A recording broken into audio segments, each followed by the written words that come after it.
ಅಂತ ಆ ದಿನಗಳಲ್ಲಿ ಕುದುರೆ ಮೇಲೆ ಕಿತ್ತೂರು ರಾಣಿ ಚೆನ್ನಮ್ಮ ಬೆಂಗಳೂರಿನಲ್ಲೆಲ್ಲ ಓಡಾಡಿದ್ರು. ಈ ದಿನಗಳಲ್ಲಿ ಮಾಡರ್ನ್ ಟೈಮ್ಸ್ ಅಲ್ಲಿ ಜಿಮ್ ಅಂತ ಗಾಡಿಯಲ್ಲಿ ಬರ್ತಾ ಇದ್ದಾರೆ. ಇವರನ್ನು Kittur Rani Chennamma of modern times ಅಂತ ಕರಿಬಹುದು. ಬಟ್ ನೀವು ಫ್ಲಾಶ್ ಬ್ಯಾಕ್ ಹೋಗೋಕ್ಕಿಂತ ಮುಂಚೆ ಪ್ರೆಸೆಂಟ್ ಬನ್ನಿ. Gold winner refine sunflower oil presents stars ಅಭಿರುಚಿ ಪವರ್ಡ್ ಬೈ ವಿಮ್. ನಾನು ನಿಮ್ಮ ಪಟಾಕಿ ಶ್ರುತಿ. ಇವತ್ತು ನಮ್ ಜೊತೆಗೆ ಶುಭಾ ಪೂಂಜಾ ಇದ್ದಾರೆ. ಶುಭಾ ಪೂಂಜಾ ಅವರ ಜೊತೆ ಇವತ್ತು ಯಾರ ಕೈ ರುಚಿನ ಟೇಸ್ಟ್ ಮಾಡ್ತೀವಿ ಅಂದ್ರೆ ಇವರಿಗೆ ಬಹಳ ಎದೆಗಾರಿಕೆ ಇದೆ. ಅದೇ ಹೇಳದ್ನಲ್ಲ, ಹೆಸರಲ್ಲೇ ಕಿತ್ತೂರಿದೆ. ಸಾಕು, ನಾ ಹೇಳದ್ ಬೇಡ, ಶುಭಾನೇ ಕೇಳೋಣ. ಸೊ ಶುಭಾ, ಇವತ್ತು ಯಾರು ಬರ್ತಾ ಇದಾರೆ ನಮ್ಮ ಸ್ಟಾರ್ಸ್ ಅಭಿರುಚಿಗೆ ಅವರ ಕೈ ರುಚಿ ತೋರ್ಸಕ್ಕೆ? ಐ ಥಿಂಕ್ ನನ್ನ ತುಂಬಾ ಕ್ಲೋಸ್ ಫ್ರೆಂಡ್ ಹಾಗೂ ಐ ಥಿಂಕ್ ಕರ್ನಾಟಕಕ್ಕೆ ತುಂಬಾ ಪರಿಚಯ ಇರೋ director Sumana Kittur. Sumana Kittur. So let's welcome Sumana to stars Abhiruchi. ಗಯಾಲಿ.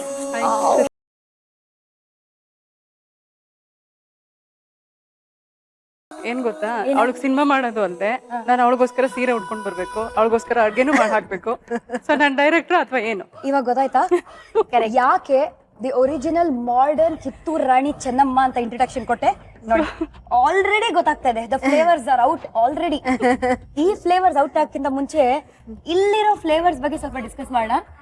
So Sumana, ನಿಮ್ಮ ಸಿನಿಮಾಗಳನ್ನ ನೋಡಿದೀವಿ, ಆ ಫ್ಲೇವರ್ ನಾವೆಲ್ಲ ವಾ ವಾ ಸೂಪರ್ ಅಂತ ಹೇಳಿದೀವಿ. ಇವಾಗ ಇಲ್ಲಿ ಏನ್ ತೋರ್ಸಕ್ ಬಂದಿದೀರಾ? ಆಕ್ಚುಲಿ ನನ್ಗೆ ಸಿನಿಮಾ ಬಗ್ಗೆ ಹೇಳು ಅಂತಂದ್ರೆ ಹೇಳ್ತೀನಿ, ಅಡ್ಗೆ ಬಗ್ಗೆ ಹೇಳು ಅಂತಂದ್ರೆ ಸ್ವಲ್ಪ ಕಷ್ಟ. ಆದ್ರೂ ಶುಭಂಗೋಸ್ಕರ ಅಡ್ಗೆ ಬಗ್ಗೆ ಹೇಳ್ತೀನಿ. ಬಟ್ ನೀವು ತುಂಬಾ ಚೆನ್ನಾಗಿ ಅಡ್ಗೆ ಮಾಡ್ತೀರಾ ಅಂತ ಗೊತ್ತು, ಅದಕ್ಕೆ ನಾವು ರಿಸರ್ಚ್ ಮಾಡಿ ಕರ್ಸ್ಕೊಂಡಿರೋದು. ಏನಂತ ಹೇಳಿದ್ರೆ ಕೈ ರುಚಿ ತುಂಬಾ ಚೆನ್ನಾಗಿದೆ.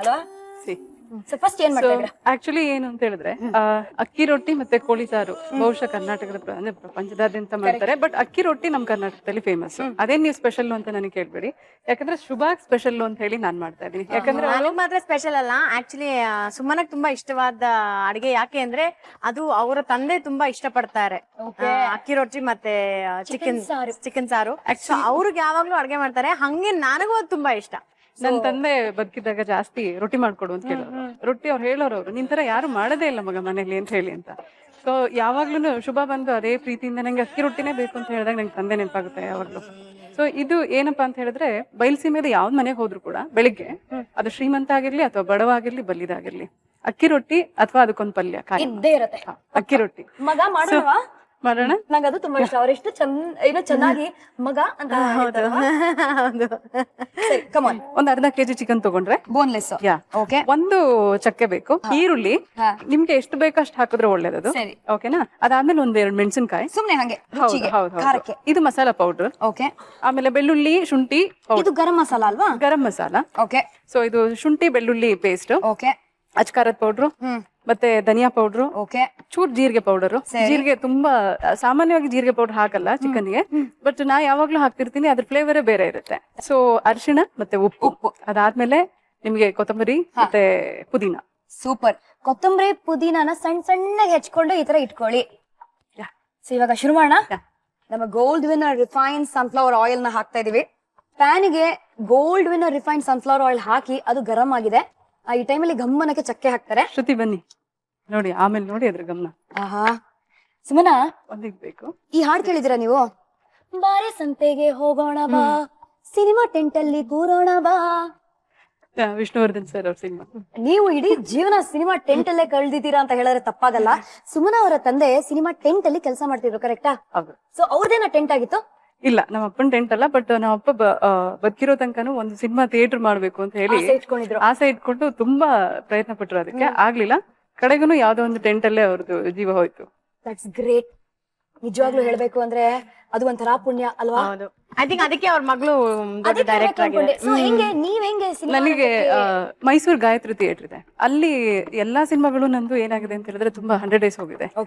ಅಲ್ಲಿ 50 days ಕಿರುಗುರಿನ ಗಯಾಳಿಗಳು. ಅದ್ರ ಮಧ್ಯದಲ್ಲಿ ಒಂದ್ಸರ್ತಿ ಇದನ್ನ ಹಾಕ್ಬಿಡ್ತೀನಿ. ಈರುಳ್ಳಿ ಚಕ್ಕೆ ಘಮ್ ಅಂತಿರುವಾಗ ಶರ್ಕರನ್ನಕ್ಕೆ ಈರುಳ್ಳಿ ಹಾಕ್ಬಿಡಿ. ಫುಲ್ ಹಾಕದ್ ಬೇಡ ಅಲ್ಲ? ಬೇಕಂದ್ರೆ ಹಾಕಬಹುದು. ಹಸಿಮೆಣಸಿನಕಾಯಿ, ಈರುಳ್ಳಿ, ಚಕ್ಕೆ ಹಾಕಾದ್ಮೇಲೆ ಹಾಕಿ. ಇವಾಗ ನೀವ್ ಹೇಳಿ. 7ನೇ ಕ್ಲಾಸ್ ಅಲ್ಲಿ ನಾನು ಪಬ್ಲಿಕ್ ಎಕ್ಸಾಮ್ ಬರ್ತಿದ್ದೆ, ಪಾಸ್ ಆಗಿದ್ದೆ. ಅದನ್ನ ನನಗೆ ಸ್ಕಾಲರ್ಶಿಪ್ ಕೊಡ್ತೀನಿ ಅಂತ ಹೇಳ್ಬಿಟ್ಟು ಮೈಸೂರಲ್ಲಿ ಒಂದು ಎಕ್ಸಾಮ್ ಇಟ್ಟಿದ್ರು. ಅದಕ್ಕೆ ನಮ್ ತಂದೆ ಕರ್ಕೊಂಡ್ ಬಂದ್ರು. ಫಸ್ಟ್ ಟೈಮ್ ಮೈಸೂರು, ಬಹುಶಃ ಅದೇ ನನಗೆ ಫಾರಿನ್ ಮೈಸೂರು. ಸೊ ಮೈಸೂರಿಗೆ ಬಂದಾಗ ಏನಾಯ್ತು, ನಮ್ ತಂದೆ ಹೇಳಿದ್ರು, ನೀ ಟೆಂಟ್ ನೋಡ್ತಿರ್ತೀಯಲ್ಲ, ದೊಡ್ಡ ಥಿಯೇಟರ್ ತೋರಿಸ್ತೀನಿ ಬಾ ಅಂತ. ಎಲ್ಲ ಎಕ್ಸಾಮ್ಸ್ ಎಲ್ಲ ಮುಗಿಸಿ ಆ ರಾತ್ರಿ ಕರ್ಕೊಂಡು ಹೋದ್ರು. ನಂಗೆ ಫುಲ್ ಖುಷಿ, ಇಷ್ಟು ದೊಡ್ಡ ಥಿಯೇಟರ್ ಇರುತ್ತಾ, ಇಷ್ಟು ದೊಡ್ಡ ಇರುತ್ತಾ, ಹೋಗೋಣ ಬಾ ಒಳಗಡೆ ಅಂತ. ನಮ್ ತಂದೆ ಹೇಳಿದ್ರು, ನಾವು ಸಿನಿಮಾಗ್ ಹೋದ್ರೆ ಊರ್ಗ್ ಹೋಗಕ್ಕಾಗಲ್ಲ, ಯಾಕಂದ್ರೆ ಬಸ್ ಚಾರ್ಜ್ ದುಡ್ಡು ಬೇಕಾಗತ್ತೆ, ನೀ ಇಲ್ಲೇ ಕೂತ್ಕೊಂಡಿರೋಣ ಅಂತೇಳಿ ನಮ್ ತಂದೆ ಅಲ್ಲೇ ಕೂರಿಸ್ಕೊಂಡು ಥಿಯೇಟ್ರಿಂದ ಹೊರಗಡೆ, ಅದು ನನಗೆ ಗೊತ್ತಿಲ್ಲ ಯಾವ ಸಿನಿಮಾ ಓಡ್ತಾ ಇತ್ತು ಅಂತ, ಹೊರಗಡೆ ಜನ ಬರೋ ತನಕನೂ ಕೂತಿದ್ರು. ಬಂದ್ರು ಒಂದಷ್ಟು ಜನ ಬಂದ್ರು. ಫುಲ್ ಖುಷಿ ನನ್ಗೆ, ಅಪ್ಪ ಇಷ್ಟು ದೊಡ್ಡ ಥಿಯೇಟರ್ ಇರುತ್ತಾ, ಒಳಗಡೆ ಹೇಗ್ ಕಾಣ್ತಾರೆ ಎಲ್ರು. ಸೊ ಈ ತರದ್ದು ತುಂಬಾ ಚಿಕ್ಕ ವಯಸ್ಸಲ್ಲಿ. ಸೊ ಒಂದೇನಪ್ಪಾ ಅಂತ ಹೇಳಿದ್ರೆ, ಅದೇ ಗಾಯತ್ರಿ ಥಿಯೇಟರ್ ಅಲ್ಲಿ ನನ್ನ ಎಲ್ಲಾ ಸಿನಿಮಾಗಳು 100 ದಿನ ಹೋದ್ವು. ಯಾ ಸೊ ಯಾವಾಗ್ಲೂ ಅಂತ ಹೇಳ್ಬೋದು, ಡೆಸ್ಟಿನಿ ಅಂತ ಹೇಳ್ಬೋದು. Destiny, correct. So beautiful. Tent ಅಂತ ಹೇಳಿದ್ರೆ ಇಡೀ ಜಗತ್ತಾಗಿತ್ತು. ಸ್ಕೂಲ್ ಬಿಟ್ಟ ತಕ್ಷಣ ನನ್ನ ನಮ್ಮ ತಂದೆ ಹತ್ರ ಹೋಗ್ತಾ ಇದ್ದೆ. ಸೊ ನನ್ನನ್ನು ಬಿಸಿ ಮಾಡ್ಬೇಕು ಅಂತ ಹೇಳ್ಬಿಟ್ಟು ಅವ್ರೇನ್ ಮಾಡೋರು, ಒಳಗಡೆ ಹೋಗು, ಯಾವ ರೀಲ್ ಅಲ್ಲಿ ತುಂಬಾ ಗ್ರೈನ್ಸ್ ಬರುತ್ತೆ, ಅವ್ರಿಗೆ ಹೇಳಕ್ ಬರ್ತಾ ಇರ್ಲಿಲ್ಲ ಅವಾಗ, ಎಲ್ಲೆಲ್ಲಿ ಗೆರೆ ಬರುತ್ತೆ, ಎಲ್ಲೆಲ್ಲಿ ಕಾಣಿಸೋದಿಲ್ಲ, ಅದನ್ನ ನೀನ್ ಬಂದ್ ನನ್ಗೆ ಹೇಳ್ಬೇಕು ಅಂತ. ಬಹುಶಃ ನಮ್ ತಂದೆ ನನ್ನನ್ನ ಆತರ ಬಿಸಿ ಮಾಡೋದಕ್ಕೆ ಅಂತ ಒಳಗಡೆ ಕಳ್ಸಿದ್ದು, ಆ ಟೆಂಟಿನ ಒಳಗಡೆ. ಬಹುಶಃ ಅದ್ ನಂದು ಬದುಕಾಗುತ್ತೆ ಅಂತ ಅವ್ರಿಗೂ ಗೊತ್ತಿರ್ಲಿಲ್ಲ. ಸೊ ಒಳಗ್ ಹೋದ್ಮೇಲೆ ನಾನು ಅದು ಎಷ್ಟು ಸೀರಿಯಸ್ ಆಗಿ ತಗೊಂಡೆ ಅಂತ ಹೇಳಿದ್ರೆ, ಬಹುಶಃ ಆ ಟೆಂಟ್ ಬರ್ತಿದ್ದ ಏನೋ ಸಿನಿಮಾನ ಅತಿ ಹೆಚ್ಚು ಬಾರಿ ನೋಡ್ತಿದ್ ನಾನೇ ನೋಡ್ತಿದ್ದು. ಆ ಸಿನಿಮಾ ಸ್ಕ್ರೀನ್ ಮೇಲೆ ಬರ್ತಿದ್ದ ಗ್ರೇನ್ಸ್ ಇಂದ ಲೈಫ್ ಅಂದ್ರೆ ಅನ್ನದಾತ ಅಂತಾರಲ್ಲ, ಗ್ರೇನ್ಸ್ ಅದು ಸಿಗಕ್ ಶುರು ಆಯ್ತು ನೋಡಿ. ಹೌದು ಹೌದು. ಶುಂಠಿ ಬೆಳ್ಳುಳ್ಳಿ ಪೇಸ್ಟ್ ಅನ್ನ ಹಾಕ್ತಾ ಇದೀವಿ. ಇದು ನಿಮ್ಗೆ ಆಹಾ ಸೂಪರ್ ಆಗಿ ಹಾಕ್ತಾ ಇದೀರಾ. ಎಷ್ಟು ಬೇಕಷ್ಟು ಆಲ್ರೆಡಿ ಗಮ್ಮಂತ ಇದೆ ಅಲ್ವಾ? ಒಂಚೂರು ಇವಾಗ ಇದು ಆಮೇಲೆ ಹಾಕ್ಬೇಕು. ಆಕ್ಚುಲಿ ಚಿಕನ್ ಆದ್ಮೇಲೆ ಸ್ವಲ್ಪ ಇದಕ್ಕೆ ಅಂತೇಳಿ ಈಗಲೇ ಮೊದ್ಲೇ ಹಾಕಿರ್ತೀನಿ, ಅದ್ರದ್ದೊಂದು ರುಚಿ ಬಿಡುತ್ತೆ ಅಂತ ಹೇಳ್ಬಿಟ್ಟು. ಪುದೀನ ರುಚಿ ಬೇಡವಾ? ಇಲ್ಲ, ಆಮೇಲೆ ಹಾಕ್ತೀನಿ. ಅದು ಸ್ವಲ್ಪ ಹಾಕಿರ್ತೀನಿ.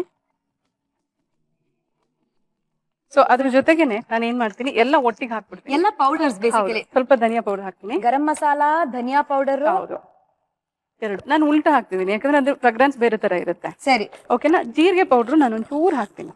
ಜೀರಿಗೆ, ಹೌದು. ಶ್ರುತಿ, ನಿಮ್ಗೆ ಎಷ್ಟು ಬೇಕು ಖಾರ ಅಷ್ಟು ಹಾಕೋಬಹುದು. ಬಟ್ ನಾನು ಅರ್ಧ ಕಿಲೋ ಆಗಿರೋದ್ರಿಂದ 3 ಸ್ಪೂನ್ ಹಾಕಿ. 3 ಸ್ಪೂನ್ ಹಾಕ್ತಾ ಇದ್ರ, ಸ್ವಲ್ಪ ಖಾರ ಇರ್ಲಿ ಅಂತ. ಹೌದು. ಎಣ್ಣೆ ಹಾಕಿ, ನಾನೊಂಚೂರು ಅರ್ಶಿನ ಜಾಸ್ತಿನೇ ಹಾಕ್ತೀನಿ. ಅದೇ ನಾನು ಹೇಳಕ್ ಹೊರಟಿದ್ದೆ, ಸಾಮಾನ್ಯವಾಗಿ ಇಷ್ಟು ಒಂದು ಚಿಟಿಕೆ ಅಂತ. ಅರ್ಶಿನ ತುಂಬಾ ಒಳ್ಳೇದು ಶ್ರುತಿ, ಹಂಗ್ ನೋಡಕ್ ಹೋದ್ರೆ. ಇದ್ ನಾನು ಹಾಕ್ತೀನಿ ಶ್ರುತಿ. ಹಾಕಿ, ಚಿಕನ್ ಹಾಕ್ಬಿಡಿ. Perfect, super. ಸ್ವಲ್ಪ ಉಪ್ಪು ಹಾಕ್ಬಿಟ್ಟು ಸರಿ ಮುಚ್ಚಿಟ್ಬಿಡೋಣ. ಓಕೆ.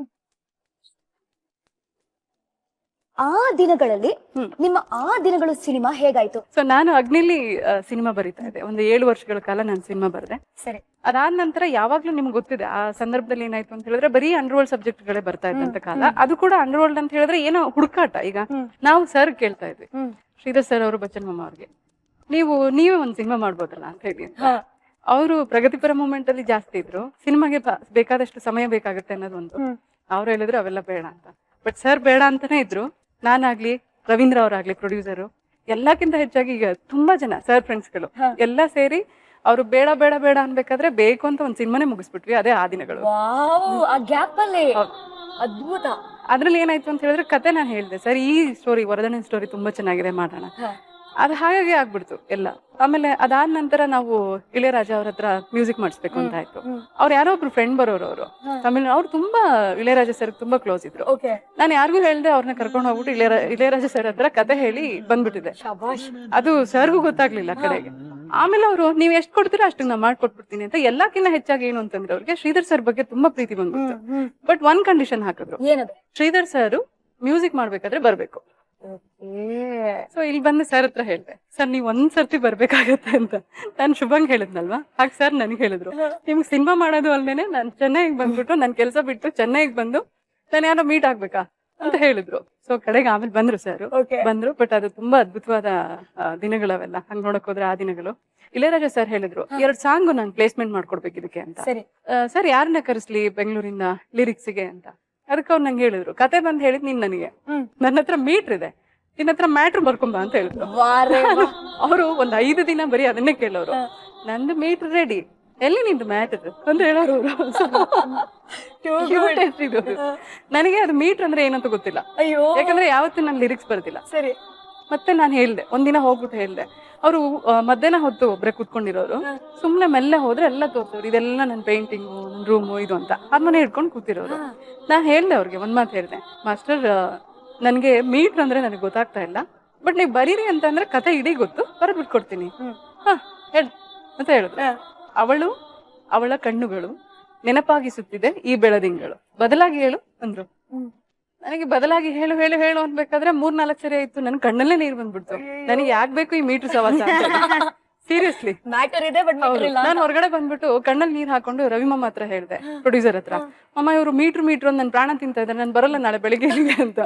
ಇಲ್ಲ ಇನ್ನೊಂದ್ಸರ್ತಿ ಹೋಗೋದು. ಸೊ 4 ಗಂಟೆ ಕರೆದ್ರು. ಆಮೇಲೆ ಒಂಚೂರು ಪ್ರಿಪೇರ್ ಆದೆ ಅಂತ ಅನ್ಕೊಳ್ತೀನಿ ನಾ ಹೇಳ್ದೆ, ಆ ದಿನಗಳು ಪ್ರತೀಕ್ಷಣ ಹೃದಯದೊಳಗೆ ಅದೇ ಇದೆ ಹಸಿರಾಗಿದೆ ನನ್ನೊಳಗೆ ಅಂತ ಹೇಳ್ಬಿಟ್ಟು ಬರ್ದೆ. ಅದನ್ನ ಪದಗಳನ್ನ ಉಲ್ಟಾ ಮಾಡಿದ್ರು. ಸೊ ಹಾರ್ಮೋನಿಯಂ ಇಟ್ಕೊಂಡು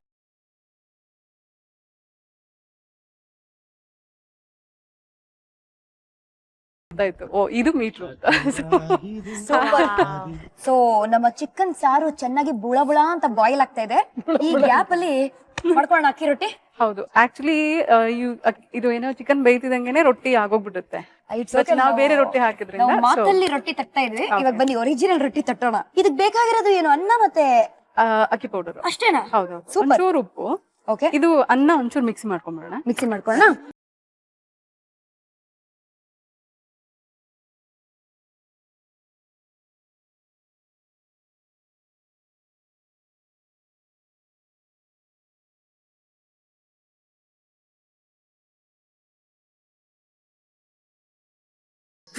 ಓಕೆ, ಪೌಡರ್ ಹಾಕೊಂಡು ನೋಡಿ. ಅಕ್ಕಿ ಹಿಟ್ಟಿದು ಅಕ್ಕಿ ಹಿಟ್ಟು ಹಾ, ಹಿಟ್ಟು ರೆಡಿ ಆಯ್ತು. ಮುಟ್ ನೋಡಿ, ಸೂಪರ್. ಎಷ್ಟು ಸಾಫ್ಟ್ ಆಗಿದೆ. ಓಕೆ, ಇದೇನಿಲ್ಲ, ಎಣ್ಣೆ ಇಲ್ಲ, ನಾನು ಚಿಕನ್ ತಿಂತಾ ಇರ್ತೀನಿ. ಇದು ತಿನ್ನಂಗಿಲ್ಲ. ಇವಾಗ ಏನ್ ಗೊತ್ತುಂಟ, ನನಗೆ ತುಂಬಾ ಈಸಿ ಆಗುವಂತದ್ದು ನಾನು ತಗೊಳ್ತಾ ಇದ್ದೀನಿ. ಸೊ ಒಂದು ಬಟರ್ ಪೇಪರ್ ನ ತಗೊಳ್ಳಿ. ಇದಕ್ಕೆ ನೀರು ಹಾಕೋಬೇಕು ಸ್ವಲ್ಪ ಅಷ್ಟೇನೆ. ಈಗ ಇದು ಚಿಕನ್ ಬೆಂದಿದೆ, ಓಕೆನಾ? ಹೌದು. ಇದನ್ನ ತೆಗ್ದಿಟ್ಬಿಟ್ಟು ತೆಗ್ದಿಟ್ಬಿಡೋಣ. ಇದನ್ನ ಇಲ್ಲಿ ಇಟ್ಕೊಳ್ಳೋಣ. ಓಕೆ ಓಕೆ, ತವಾ ಸ್ವಲ್ಪ ಗರಂ ಆಗ್ಲಿ ಅಂತ. ಹೌದು, ಗರಂ ಆಗೋಷ್ಟೊಳಗಡೆ ನಂದು ಹಿಟ್ಟು ರೆಡಿ ಇದೆ. ಈ ತರ ಒಂದು ಉಂಡೆ ಮಾಡ್ಕೊಬೇಕು. ನಾಯಕ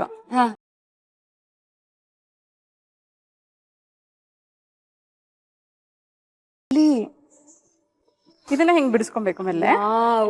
ಓಕೆ, ಪರ್ಫೆಕ್ಟ್. ಹಂಗೇ ಕೈಯಲ್ಲಿ ಬೀಳಿಸ್ಬೇಕು. ಹಂಗೆ ಬೀಳಿಸ್ಬೇಕು ಅಷ್ಟೇ.